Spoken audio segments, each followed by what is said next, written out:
হয় স্বার্থপর হয়, ভাবতাম সবসময় দূরের মানুষ বেঈমান হয় স্বার্থপর হয়, কিন্তু আপন লোকগুলো যে বেঈমান হয় স্বার্থপর আপনাদের না দেখলে কোনোদিন বিশ্বাস করতাম না।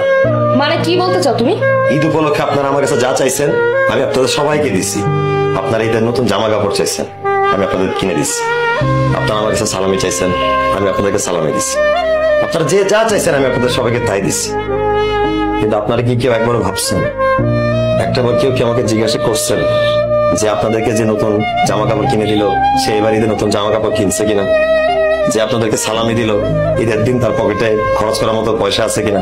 আমি কোনো নতুন জামা কাপড় কিনি নাই, ঈদের দিন খরচ করার মতো কোনো টাকা পয়সা আমার কাছে নেই, কিন্তু এটা নিয়ে আমার কোনো কষ্ট নেই। কষ্ট শুধু এখানেই, আমি আপনাদের জন্য এত কিছু করলাম কিন্তু আপনাদের খুশি করতে পারলাম না। আসলে যে মানুষটা দেয় সেই মানুষটা কোনদিন সুনাম পায় না। আপনারা যে ঈদ করতে আমার বাসায় আসছেন আমি অনেক খুশি হয়েছি। আপনাদের কাছে আমার একটাই চাওয়া, প্লিজ চলেন আমরা সবাই মিলেমিশে একসাথে ঈদ করি, কেউ বাসাটা ছেড়ে যায় না।